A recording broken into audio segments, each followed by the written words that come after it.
एक मिनट रुकते हैं फिर हम चालू करते हैं। तो आज का अपना टॉपिक है magnetic effects of electric current.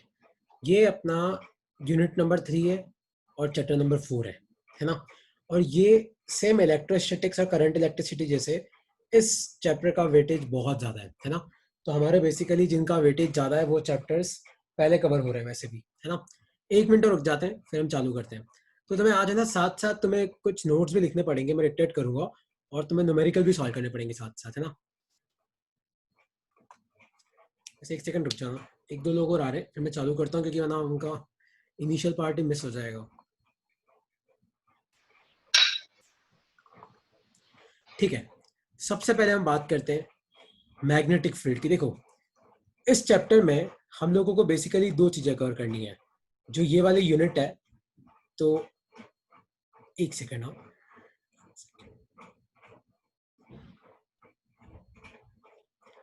तो जो चैप्टर नंबर 4 है अपने पास, इसमें दो चीज़ें हैं।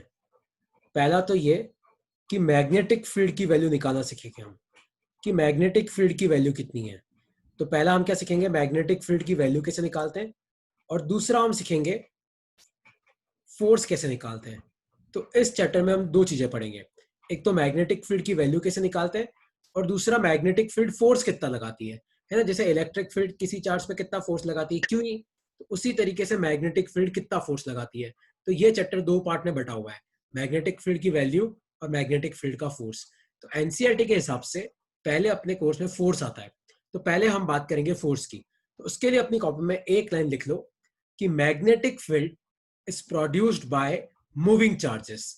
मतलब अगर कोई चार्ज मूव कर रहा है तो उसके आसपास क्या होगी, magnetic field. And magnetic force is experienced by moving charges. अब इस सेकेंड लाइन का मतलब क्या है, इसको ध्यान से समझना। तो अगर एक चार्ज मूव कर रहा है, मान लो इस तरफ, और यहाँ पे मैग्नेटिक फील्ड है, तो इस पे क्या लगेगा, फोर्स लगेगा। लेकिन अगर मान लो एक चार्ज स्टेशनरी है और यहाँ पे मैग्नेटिक फील्ड है, तो इस चार्ज पे फोर्स नहीं लगेगा। फोर्स कब लगेगा, जब चार्ज मूव करेगा। तो magnetic field is produced by moving charges, पहली लाइन तो ये। तो मैग्नेटिक फील्ड बनाता कौन है, moving charges. And magnetic force is experienced by moving charges, और मैग्नेटिक फोर्स लगता भी किस पे, मूविंग चार्जेस पे। इन दोनों कंसेप्ट को ध्यान रखना। तो मैग्नेटिक फील्ड कब बनती है, जब चार्ज मूव करता है, और मैग्नेटिक फोर्स लगता भी कब है, जब चार्ज मूव करता है ना। इस कंसेप्ट को अपने दिमाग में फिट कर लो कि अगर कोई चार्ज मूव कर रहा है तो उसके कारण क्या होगी, अगर कोई चार्ज मूव कर रहा है तो उसके कारण मैग्नेटिक फील्ड होगी डेफिनेटली। और कोई चार्ज अगर मूव कर रहा है और उसके आसपास मैग्नेटिक फील्ड है, तो इस चार्ज पे क्या लगेगा, फोर्स लगेगा। तो हमारा सबसे पहला टॉपिक है आज का, वो लिख लो, force on a moving charge. लिख लो अपनी कॉपी में, force on a moving charge in magnetic field. Force on a moving charge in magnetic field. Suppose करो कि हमारे पास कोई चार्ज है Q, जो वेलोसिटी v से मैग्नेटिक फील्ड B में मूव कर रहा है। वेलोसिटी कितनी है, v, किससे मूव कर रहा है, मैग्नेटिक फील्ड B में। तो इस चार्ज पे मैग्नेटिक फील्ड जो फोर्स लगाएगी उसका फॉर्मूला होता है Q V क्रॉस B। उसका फॉर्मूला क्या होता है, Q V cross B। Q मतलब चार्ज, इसको लिख लो अपनी कॉपी में, Q मतलब चार्ज। और याद रखना, चार्ज पॉजिटिव है तो पॉजिटिव पुट करियो, नेगेटिव है तो नेगेटिव पुट करियो, है ना। ये नहीं कि तुम्हारी इच्छा हो तो चार्ज की वैल्यू पुट कर रहे हो, है ना। V मतलब वेलोसिटी, V मतलब क्या आएगा, वेलोसिटी ऑफ चार्ज, आपके चार्ज की वेलोसिटी कितनी है। और B मतलब है मैग्नेटिक फील्ड, मतलब उस रीजन में मैग्नेटिक फील्ड की वैल्यू कितनी है। तो force on a moving charge in magnetic field, हमारे कोर्स में यूनिफॉर्म मैग्नेटिक फील्ड ही है, नॉन यूनिफॉर्म के साथ आप डील नहीं कर सकते क्योंकि आपको इतना हायर अलजेब्रा नहीं आता है। आपको बस ये वाला फॉर्मूला याद करना है, Q V क्रॉस B। ये मल्टीप्लाई नहीं है, ये क्या है, क्रॉस प्रोडक्ट। इसको अपनी कॉपी में लिख लो, फिर मैं तुम्हें क्रॉस प्रोडक्ट करना सिखाता हूँ और फिर हम न्यूमेरिकल पे आते हैं। तो किसी भी कोई भी चार्ज Q अगर वेलोसिटी V से मैग्नेटिक फील्ड B में एंटर करेगा तो उसमें मैग्नेटिक फील्ड कितना फोर्स लगाएगी, Q V क्रॉस B। और अगर तुम्हें याद हो तो लास्ट ईयर हमने पढ़ा था कि A क्रॉस B का जो मैग्नीट्यूड होता है वो होता है A B साइन थीटा। तो इस फोर्स का एक और फॉर्मूला क्या आ जाएगा, Q V B sine theta. लिख लो। और थीटा क्या है, यहाँ पे थीटा है angle between velocity and magnetic field. लिख लो, ये इस चैप्टर का बहुत इंपॉर्टेंट फॉर्मूला है, one of the most important formula of this chapter, क्योंकि इस फॉर्मूले से बहुत सारे डेरिवेशन निकल के आएंगे। इस फॉर्मूले का डेरिवेशन हम नहीं कर सकते, ये फॉर्मूला आपका एक फॉर्मूला है जो एक्सपेरिमेंटल वैल्यूज से बना है ना। लिख लो इसको, F equal to Q V cross B, या फिर Q V B sine theta. Q मतलब चार्ज, वी मतलब वेलोसिटी, बी मतलब मैग्नेटिक फील्ड। ये तो है वेक्टर फॉर्म और ये वैल्यू वाला फॉर्म, इससे खाली वैल्यू मिलेगी, नीचे वाले से डायरेक्शन नहीं मिल सकती। तो Q V B sine theta, theta क्या होता है, angle between velocity and magnetic field. इसको लिख लो अपनी कॉपी में, फिर अपन न्यूमेरिकल पे आते हैं। तो F equal to Q V cross B. तो एक क्वेश्चन मैं करा रहा हूं, अगर तुमने नहीं भी लिखा हो कोई दिक्कत नहीं है, पहले मैं क्वेश्चन दे दूं। तो देखो, सपोज करो कि आपका एक चार्ज है 2 कूलम का, और वो इधर की तरफ मूव कर रहा है 10 मीटर पर सेकेंड से, और आपकी मैग्नेटिक फील्ड ऊपर की तरफ है। मैग्नेटिक फील्ड का है ऊपर की तरफ। मान लो मैग्नेटिक फील्ड की वैल्यू आपको दे रखी है 10 टेस्ला, है ना। आगे जाके मैं तुम्हें बताऊंगा कि मैग्नेटिक फील्ड की यूनिट टेस्ला कैसे आती है, पर मैग्नेटिक फील्ड आपको दे रखी है 10 टेस्ला। तो मेरा क्वेश्चन है कि बताओ इस चार्ज पे फोर्स कितना लगेगा। देखो कैसे करेंगे इस क्वेश्चन को, सब ध्यान से देखो। तो आपको लिखना है F equal to Q V cross B. अब अपन वैल्यूज ढूंढते हैं। सबसे पहले ध्यान से देखो, चार्ज की वैल्यू कितनी है, 2 कूलम, ठीक है। अब अपन वेलोसिटी की बात करते हैं। ध्यान से देखो, वेलोसिटी कितना है, 10 मीटर पर सेकेंड, और किस डायरेक्शन में, उस डायरेक्शन में। तो मैं लिखूंगा 10 आई कैप मीटर अपॉन सेकेंड, ठीक है। अब अपन बात करते हैं मैग्नेटिक फील्ड की। मैग्नेटिक फील्ड कितनी है, 10 टेस्ला, और ये डायरेक्शन क्या होती है, ये डायरेक्शन होती है जे कैप, ठीक है। तो सारी वैल्यू को पुट करो, तो देखो आपके फोर्स की वैल्यू कितनी आती है, आपके फोर्स की वैल्यू कितनी आती है, ध्यान से देखना। तो F equal to Q V cross B, सब वैल्यू पुट करो। तो क्यू की वैल्यू 2, वेलोसिटी कितनी है 10 आई कैप क्रॉस 10 जे कैप। देखो इस क्रॉस प्रोडक्ट में जो कांस्टेंट उनको बाहर निकालो, 10 10 जा 100, तो 200 बाहर आ जाएगा।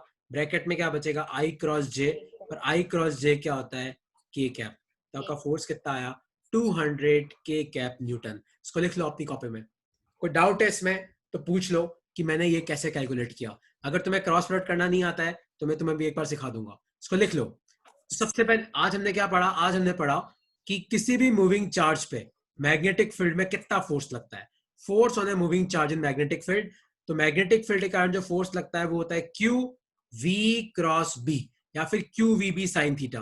क्यू मतलब चार्ज, वी मतलब वेलोसिटी, बी मतलब मैग्नेटिक फील्ड, थीटा मतलब angle between velocity and magnetic field. लिख लो इसको अपनी कॉपी में। कोई डाउट है किसी को इस क्वेश्चन में, आप तक तो पूछ लो।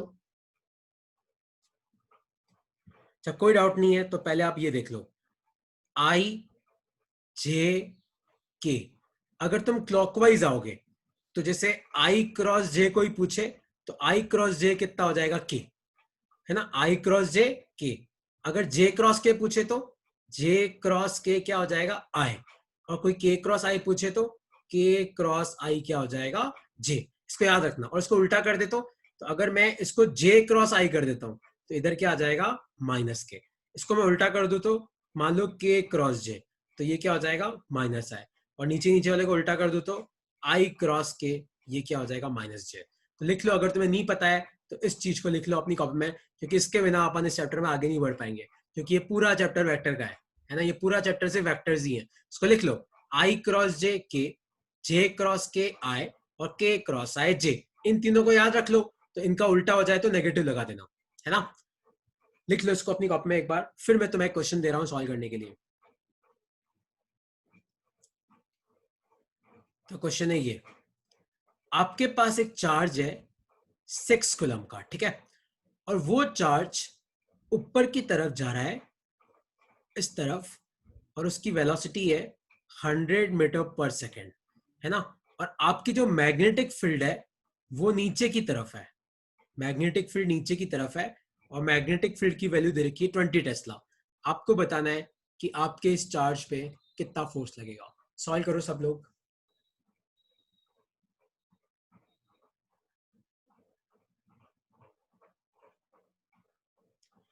सॉल्व करो, देखो कितना आंसर आएगा इसका।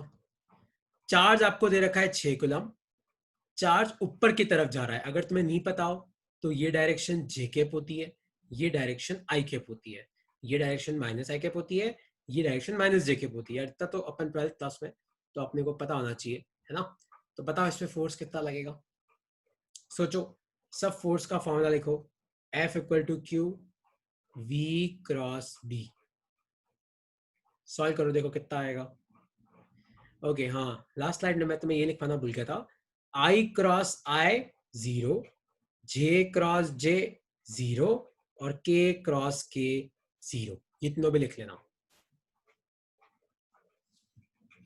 कितना आया, जिसका आ गया वो चैट बॉक्स में आंसर करो, कितना आ रहा है। ओके हाँ, 0 आ रहा है। तो चार्ज की वैल्यू कितनी है, चार्ज की वैल्यू है 6 कूलम। वेलोसिटी कितनी है, वेलोसिटी है 100 J cap cross product. Magnetic field कितनी है 20, और ब्रैकेट में क्या आएगा माइनस जे कैप, क्योंकि मैग्नेटिक फील्ड कहाँ है नीचे की तरफ, वेलोसिटी कहाँ है ऊपर की तरफ। तो इसको सबको बाहर निकाल दो, तो ये कितना आ जाएगा, ये आएगा 2000 इंटू 6 12,000, और माइनस को भी बाहर निकाल दो, अंदर क्या बचेगा जे क्रॉस जे, और ये कितना आ जाएगा 0 न्यूटन। तो मतलब आपके इस चार्ज पार्टिकल पे कोई भी फोर्स नहीं लगेगा। कोई डाउट है किसी को इसमें तो पूछ लो, कोई भी डाउट है किसी को इसमें, निकालते कैसे हैं। ओके, तो अब ध्यान से सुनो। तो फोर्स का फॉर्मूला है Q V B sine theta. तो इसको अपनी कॉपी में लिख लो, what are the conditions when, what are the conditions, मतलब किन किन कंडीशन में आपका फोर्स 0 हो जाएगा। तो इसके 4 कंडीशन है। सबसे पहला केस क्या है कि क्यू 0 हो जाए। अगर चार्ज 0 है तो फोर्स ही नहीं लगेगा, मतलब बॉडी पे चार्ज होना जरूरी है।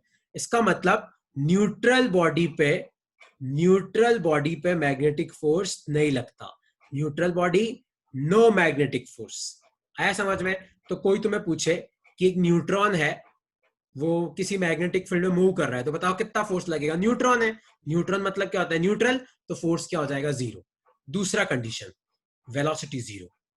ये तो मैं तुम्हें अभी बताया था, याद है पहली स्लाइड क्या थी मेरी, मैग्नेटिक फोर्स किस पे लगता है जब चार्ज मूव करता है।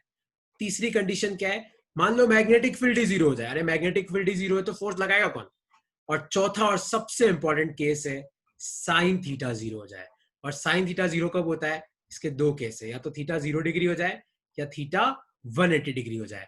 तो अगर वेलोसिटी और मैग्नेटिक फील्ड पैरेलल है तो भी फोर्स 0 होता है, और वेलोसिटी और मैग्नेटिक फील्ड मान लो एंटी पैरेलल है, मतलब एक ऊपर एक नीचे, तो भी आपका फोर्स क्या होता है 0 होता है। एमसीक्यू के हिसाब से, खासकर तुम्हारे कॉम्पिटिटिव एग्जाम के हिसाब से, ये वाली स्लाइड बहुत इंपॉर्टेंट है ना। इस स्लाइड को अपनी कॉपी में लिख लो कि क्या क्या कंडीशन, इसमें मल्टीपल कंडीशन भी हो सकती है ना, कि क्यू भी 0 है वी भी 0 है तो भी हो सकता है। आपको इन पे ध्यान देना है कि इनमें से क्या कोई एक भी कंडीशन सेटिस्फाई हो रही है क्या, एक भी सेटिस्फाई हो रही होगी तो फोर्स की वैल्यू क्या हो जाएगी 0। लिख लो इसको अपनी कॉपी में। तो एफ का फॉर्मूला होता है Q V B sine theta. What are the conditions when force on a charge particle is 0। तो इसके 4 कंडीशन है, चार्ज 0 हो जाए, वेलोसिटी 0 हो जाए, मैग्नेटिक फील्ड 0 हो जाए, या साइन थीटा 0 हो जाए। और साइन थीटा 0 कब होगा, या तो 0 डिग्री पे या पाई पे। तो कोई तुम्हें पूछे कि वेलोसिटी और मैग्नेटिक फील्ड पैरेलल है तो फोर्स कितना होगा 0। वेलोसिटी और मैग्नेटिक फील्ड एंटी पैरेलल है, फोर्स कितना होगा 0। लिख लो इसको अपनी कॉपी में।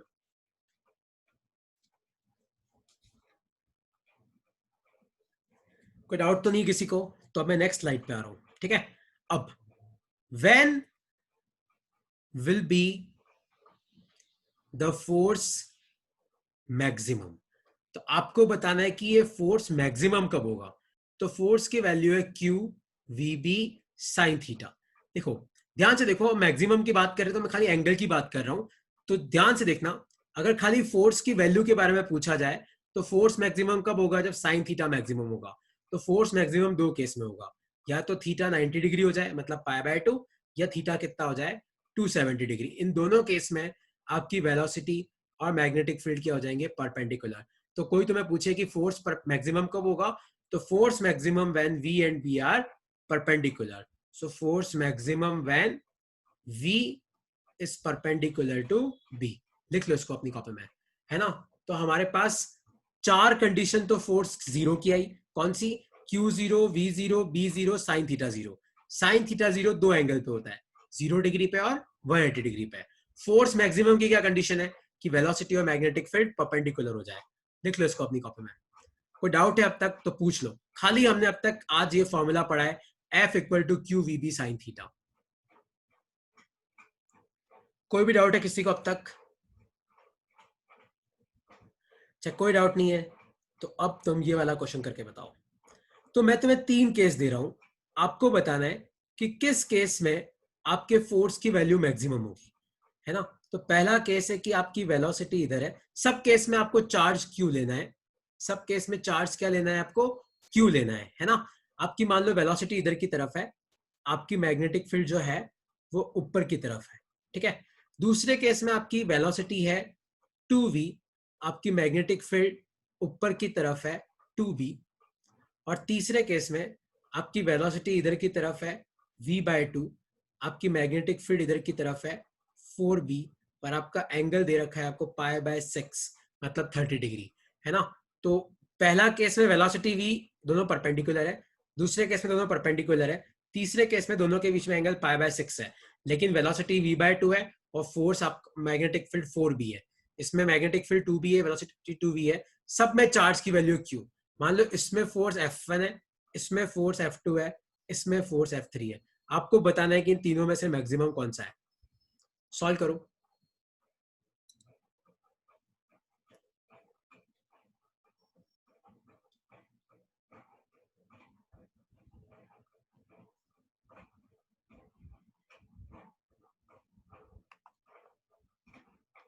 F2 मैक्सिमम आ रहा है तुम लोगों का।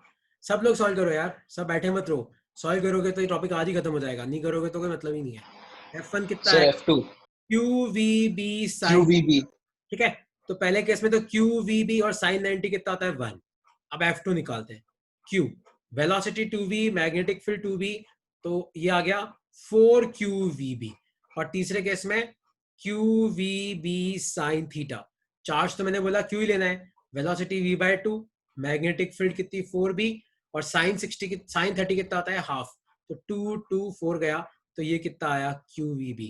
तो बेसिकली हमारे केस में क्या आया, हमारे केस में F1 तो F3 से बराबर है पर F2 सबसे बड़ा है, तो F2 will be greater than F। ये आपका आंसर है।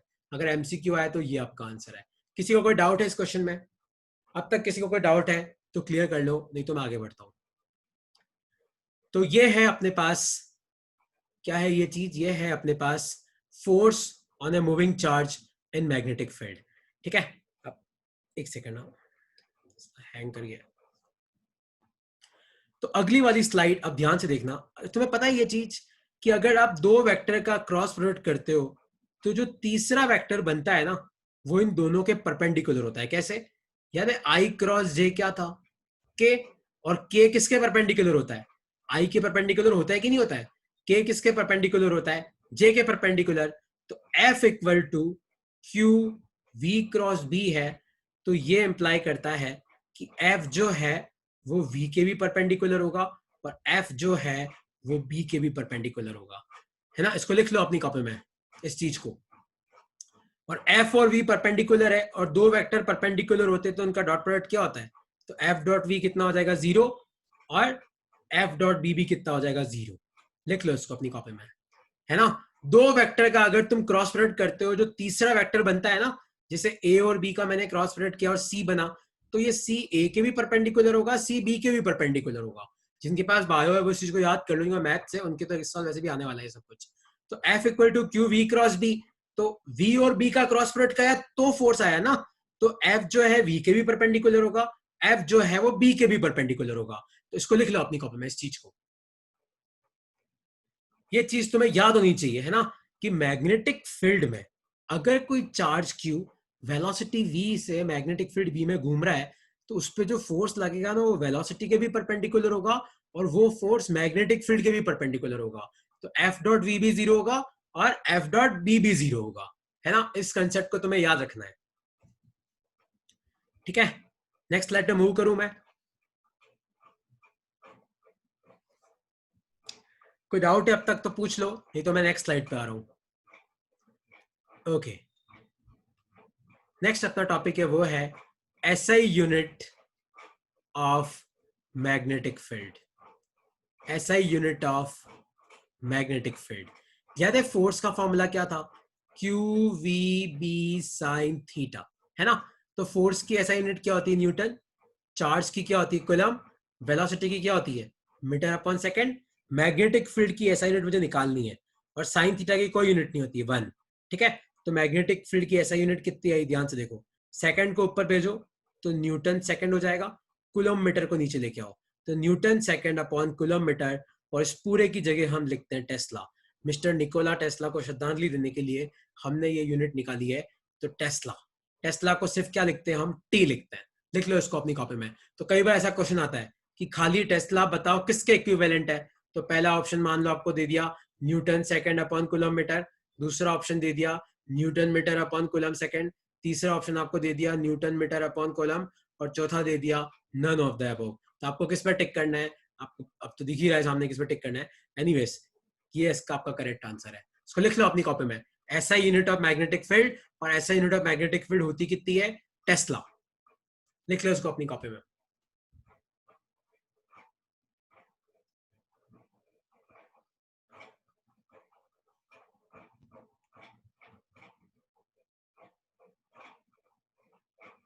ठीक है, और इस यूनिट को याद रखना, 1 गॉस। 1 गॉस होता है आपका 10⁻⁻⁶ टेस्ला। 1 गॉस कितना आता है? इसको लिख लो।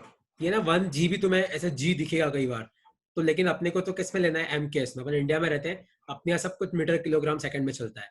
तो कहीं पे तुम्हें 10 गॉस मैग्नेटिक फील्ड दे रखी है, तो उसी वक्त उसको टेस्ला में कन्वर्ट कर लेना। क्या तरीका है ये? 1 गॉस इक्वल टू 10⁻⁻⁶ टेस्ला। ठीक है, अच्छा, कोई डाउट तो नहीं किसी को अब तक? तो कोई डाउट नहीं है, तो अब ये क्वेश्चन सॉल्व करो सब लोग। मान लो कि आपके पास एक 6 कूलम का चार्ज है। कितना? 6 कूलम का चार्ज है, और उसकी वेलोसिटी आपको दे रखी है आई कैप प्लस जे कैप मीटर पर सेकेंड। 6 कूलम का चार्ज है और वेलोसिटी कितनी दे रखी है? आई कैप प्लस जे कैप मीटर पर सेकेंड। और उस रीजन में मैग्नेटिक फील्ड कितनी है? उस रीजन में मैग्नेटिक फील्ड है B X I cap plus B Y J cap. मतलब आई कैप में कितनी मैग्नेटिक फील्ड है? B X. जे कैप में कितनी मैग्नेटिक फील्ड है? B Y. तो क्वेश्चन ये है, find relation, find relation between B X, find relation between B X and B Y so that force equals to 0। आपको बताना है कि बी एक्स और बी वाई में क्या रिलेशन होगा कि आपका फोर्स कितना हो जाए? आपका फोर्स 0 हो जाए। सॉल्व करो इस क्वेश्चन को। तो क्वेश्चन ये है, आपके पास एक 6 कूलम का चार्ज है जो इस वेलोसिटी से, वेलोसिटी क्या है? आई कैप प्लस जे कैप मीटर पर सेकेंड, किस में घूम रहा है? मैग्नेटिक फील्ड बी में। और मैग्नेटिक फील्ड की वैल्यू कितनी है? B X I cap plus B Y J cap. तो आपको बताना है कि वो क्या कंडीशन होगी कि आपका फोर्स जो है वो 0 हो जाए। सबसे पहले आप अपनी कॉपी में फोर्स लिखो। तो फोर्स कितना हो जाएगा? Q, और ये कितना आएगा? ये आएगा V क्रॉस B। अब सारी वैल्यू पुट करो। तो चार्ज की वैल्यू तो G6 है, फोर्स कितना हो जाएगा? 0। और अंदर लिखो वेलोसिटी। वेलोसिटी कितनी है? आई कैप प्लस जे कैप क्रॉस प्रोडक्ट, और यहाँ पे क्या आ जाएगा? यहाँ पे आ जाएगा B X I cap plus B Y J cap. ठीक है, अब क्या करो? इस 6 को भी उधर भेज दो तो 0 ही बचेगा इधर। तो आप पहले तो अपन देखो, पहले अपन ओपन कर देते हैं। आई को बी एक्स आई कैप से मल्टीप्लाई करो, ऐसे ही करेंगे ना? या तो तुम वो मैट्रिक्स से करो, तो आई क्रॉस बी एक्स आई प्लस आई को बी वाई से करो, तो आई क्रॉस बी वाई जे प्लस, अब जे कैप को करो तो जे cap cross B X I cap plus, और जे कैप को बी वाई से करो तो जे cap cross B Y J cap. लेकिन याद है मैंने क्या कहा था? जे को 0 हो जाएगा, और आपका ये भी 0 हो जाएगा। कौन सा? आई क्रॉस पहला वाला, ये भी 0 हो जाएगा, दूसरा वाला नहीं होगा। तो ध्यान से देखो, आई क्रॉस जे क्या होता है? के। तुम इस इक्वेशन को सॉल्व करोगे तो क्या मिलेगा तुम्हें? ये मिलेगा तुम्हें B Y K cap minus B X K cap equal to 0। तो बेसिकली इसका आंसर आएगा B Y equal to B X, है ना? ये तुम्हें क्रॉस मल्टीप्लाई कर, ये तुम्हें मैट्रिक्स मल्टीप्लाई के वेक्टर मल्टीप्लाई करना तुम्हें सीखना पड़ेगा, उससे तुम्हारा आंसर आएगा B Y equal to B X. तो ऐसे क्वेश्चन भी अपने एग्जाम में आते हैं। तो अब तक हमने क्या पढ़ा? हमने एक तो फोर्स का फॉर्मूला पढ़ा, क्यू वी क्रॉस बी, मतलब QVP sin थीटा, ठीक है। उसकी अलग अलग कंडीशन पड़ी। क्या कंडीशन पड़ी? फोर्स कब जीरो होगा, उसकी 4 कंडीशन थी। फोर्स कब मैक्सिमम होगा, उसकी 2 कंडीशन थी। फोर्स निकालते कैसे, उसके न्यूमेरिकल मैंने तुम्हें करा दिए। और आज का अपना लास्ट टॉपिक है, वो है लॉरेंट्ज फोर्स। इसको अपनी कॉपी में लिख लो, लॉरेंट्ज फोर्स। अब ये फोर्स है क्या, सब ध्यान से सुनना। सपोज करो कि कोई चार्ज Q वेलोसिटी v से किसी ऐसे रीजन में आ रहा है जहां पे मैग्नेटिक फील्ड भी है और जहां पे इलेक्ट्रिक फील्ड भी है। मतलब मैग्नेटिक फील्ड भी है और इलेक्ट्रिक फील्ड भी है। तो इस केस में अपने चार्ज पे 2 फोर्स लगेंगे। एक इलेक्ट्रिक फील्ड लगाएगा Fe और एक मैग्नेटिक फील्ड लगाएगा Fm, है ना। तो अगर अपना चार्ज किसी ऐसे रीजन में आता है जहां पे मैग्नेटिक फील्ड भी है और इलेक्ट्रिक फील्ड भी है, और मान लो चार्ज की वेलोसिटी है v, तो उस पर इलेक्ट्रिक फोर्स भी लगेगा और मैग्नेटिक फोर्स भी लगेगा। तो किसी भी चार्ज Q पे इलेक्ट्रिक फील्ड में कितना फोर्स लगता है, QE, और मैग्नेटिक फोर्स कितना लगता है, QV क्रॉस B। और इन दोनों फोर्स का जो सम है वो होता है F, और इस F को हम बोलते हैं लॉरेंट्ज फोर्स। इस फोर्स को हम क्या बोलते हैं, लॉरेंट्ज फोर्स। तो अपनी कॉपी में इस लाइन को लिख लो, लॉरेंट्ज फोर्स की डेफिनेशन लिख लो। When a charge particle Q enters a region where both electric and magnetic fields are present, enters a region where both electric and magnetic fields are present, then the force will be sum of force due to electric field and force due to magnetic field। और इस force को हम क्या बोलते हैं, लॉरेंट्ज force. इस force को हम क्या बोलते हैं, ये फोर्स है आपका लॉरेंट्ज फोर्स, है ना। तो इसका अब अपन क्वेश्चन सॉल्व करेंगे। किसी को कोई डाउट है तो पूछ सर लो। एक और बार रिपीट कर दो ना। हाँ, मैंने चार्ज क्यू, वैसे तो देखो आज से मैं क्या करूंगा, जो पढ़ाया ना मैं तुम्हें आज से ही नोट्स भेजना चालू कर दूंगा, ताकि तुम सिर्फ आज जो पढ़ाया उसी का भेजूंगा मैं, एक आध पेज 1.5 पेज। तो तुम नी भी लिखोगे तो चलेगा यार, है ना, क्योंकि मुझे भी पता नहीं पड़ रहा तुमने कितना लिख लिया कितना नहीं लिखा। तो वो मैं भेज दूंगा, बट लिख लो, ये वाला लिख लो कि when a charge Q enters a region where both electric and magnetic field are present, then the force will be equal to sum of force due to electric field and force due to magnetic field। ठीक है, तो एक numerical अब हम लोग solve करते हैं। तो सब लोग इस न्यूमेरिकल पे ध्यान देना। सपोज करो कि मेरे पास एक 2 कूलम का चार्ज है और वो इस तरफ जा रहा है, आगे की तरफ, और उसकी वेलोसिटी है 10 मीटर पर सेकेंड, और वो एक ऐसे रीजन में जा रहा है जहां पे मैग्नेटिक फील्ड तो ऊपर की तरफ है 20 टेस्ला, देखो टी लिखा है मतलब मैग्नेटिक फील्ड ही है ना, और इलेक्ट्रिक फील्ड आगे की तरफ है, वो आपको दे रखी है मैंने 20 न्यूटन पर कूलम। तो आपको बताना है कि हमारे इस चार्ज पे नेट फोर्स कितना होगा। सब सॉल्व करो।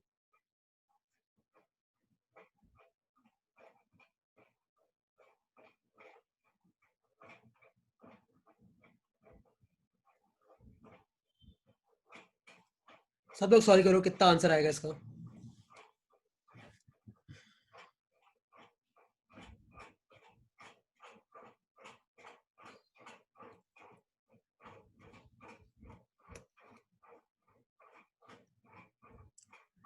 तो सबसे पहले देखो, अपने को वेलोसिटी कितनी दे रखी है, 400 के का।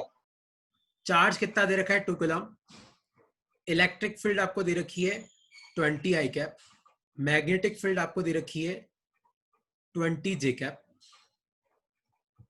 और वेलोसिटी आपको दे रखी है 10 आई कैप। तो अपना फोर्स कितना हो जाएगा, फोर्स हो जाएगा QE plus QV cross V। तो दोनों में Q तो कॉमन ही है, तो Q कॉमन निकालो।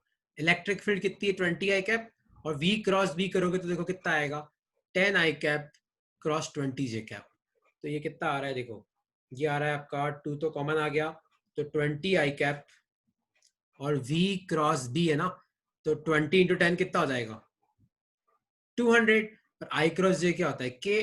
तो आपका फोर्स कितना आया, फोर्स आया आपका 22 जा 40 आई कैप, और ये आ जाएगा तुम्हारा प्लस 400 के कैप। ये तुम्हारा आंसर है ना। और इसको दोनों को ऐड मत कर देना कि 440 440, चलो एक एक्स में है एक जेड में है। ये तुम्हारा फाइनल आंसर है। आया समझ में? किसी को कोई डाउट है इस क्वेश्चन में? किसी को कोई भी डाउट है तो पूछ लो।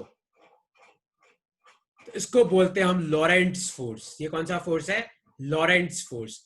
लॉरेंट्ज फोर्स मतलब अगर आपका चार्ज पार्टिकल किसी ऐसे रीजन में चला गया जहाँ पे इलेक्ट्रिक फील्ड भी है और मैग्नेटिक फील्ड भी है, तो उसमें फोर्स कितना लगेगा? इतना फोर्स लगेगा। ठीक है, कोई डाउट है किसी को इसमें? क्या कोई डाउट नहीं है तो अगला क्वेश्चन सॉल्व करते हैं। वैसे लास्ट क्वेश्चन होगा।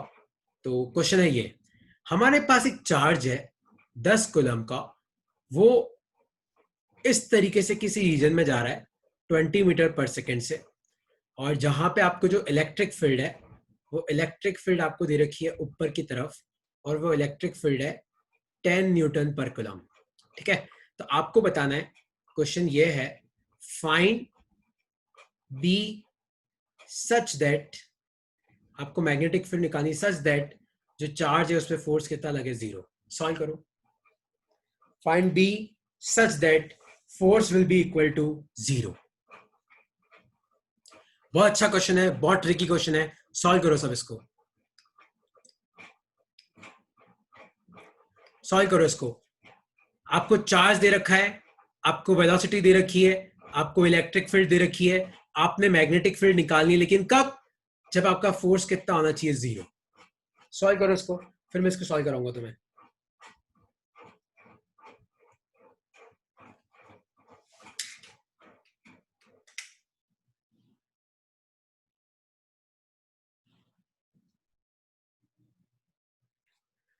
तो आप क्या करो, पहले फोर्स का फॉर्मूला लिखो, F equal to Q E plus Q V cross B. ठीक है, फोर्स तो 0 चाहिए, चार्ज कितना चाहिए? 10 कूलम, चार्ज 10 है, इलेक्ट्रिक फील्ड दे रखी, कितनी दे रखी है? 10 जे कैप, प्लस वेलोसिटी कितनी है? वेलोसिटी है 20 I cap, cross magnetic field तो है ही नहीं, एक बार इतना लिख लो। इस 10 को भी उधर भेज दो तो वो भी गया, तो आपका 10 को उधर भेज दोगे तो क्या बचेगा? ये बचेगा 10 जे cap plus 20 I cap cross magnetic field है ही नहीं, इक्वल टू 0 कर दो। ठीक है, इस 10 जे कैप को उधर भेज दो तो क्या बचेगा? 20 I cap cross B equal to क्या बचेगा? -10 जे कैप। तो 0 से 0 चला गया, है ना? तो अपना क्या बचा? ध्यान से देखो, तो इस 2 को भी उधर भेज दो तो आपका बचेगा आई क्रॉस बी इक्वल टू -12 जे। सबको ये इक्वेशन दिख रही है? अब ध्यान से देखो, तो आई को मैं किसके साथ क्रॉस प्रोडक्ट करूं कि -जे आए? सोचो सोचो, याद है मैंने तुम्हें कराया था, ये आई है, ये जे है, ये के है, आई क्रॉस जे के, जे क्रॉस के आई और के क्रॉस आई जे। लेकिन मैं उल्टा चलू तो, अगर मैं आई क्रॉस के करूंगा तो क्या आएगा? -जे आएगा कि नहीं आएगा? आई क्रॉस के करूंगा तो क्या आएगा? -जे आएगा। तो अब इस वाले इक्वेशन में ध्यान से देखो, आई के साथ मैं किसको करूं कि -जे आए? लेकिन यहां पे तो हाफ भी है, तो अगर मैं बी की जगह लिख दूं k/2, बी की जगह में क्या लिख दूं? k/2। तो ध्यान से देखो, आई क्रॉस k/2 क्या होगा? -j/2। ताकि मैग्नेटिक फील्ड की वैल्यू कितनी आई? डी आ गया आपका k/2। मैग्नेटिक फील्ड कितना आया? k/2। इसका मतलब क्या है? मैग्नेटिक फील्ड आई k/2, इसका मतलब है मैग्नेटिक फील्ड की वैल्यू कितनी है? हाफ टेस्ला, और डायरेक्शन क्या है? k cap. आया समझ में? इनको ट्रिकी क्वेश्चंस बोलते हैं, है ना? तो और कुछ डाउट हो तो पूछ लो, वरना आप ये मीटिंग छोड़ सकते हो, है ना? कोई डाउट हो? बी कैसा है? ये कैसा है समझ में नहीं आया? ध्यान से देखो, तो लास्ट वाले इक्वेशन पे आता हूं जहां पे सब कुछ अटक गया था। आई क्रॉस बी -k/2। ठीक है, तो बी क्या हो कि इधर के कैप आ जाए, तो आई क्रॉस, सॉरी, -j/2 शायद, -j/2। तो आई के साथ अगर अपन के मल्टीप्लाई करते हैं, आई क्रॉस के क्या होता है? -j होता है। तो इसका मतलब बी जो है वो पक्का होगा तो के कैप, लेकिन हाफ कहां से लाएंगे? तो एक तरफ हाफ दे दो, तो इसलिए बी की वैल्यू कितनी आई? इसलिए बी की वैल्यू आ गई तुम्हारी हाफ के कैप। Okay sir. मुझे ये सीखना पड़ेगा, ये तुम्हें टाइम लगेगा, है ना? चलो, और किसी को कोई डाउट है तो पूछ लो, वरना आप ये मीटिंग्स लीव कर सकते हो, है ना? इसका क्विज मैं तुम्हें भेज दूंगा, वो तुम्हें सबमिट करना है मुझे। लॉरेंट्स फोर्स का क्विज मैं तुम्हें शाम तक भेज दूंगा, ठीक है? और नोट्स भेज दूंगा मैं तुम्हें, आज जो भी तुम्हें पढ़ा है उसके लिखने के नोट्स। ठीक है, चलो, ओके आप। Thank you sir. बाय।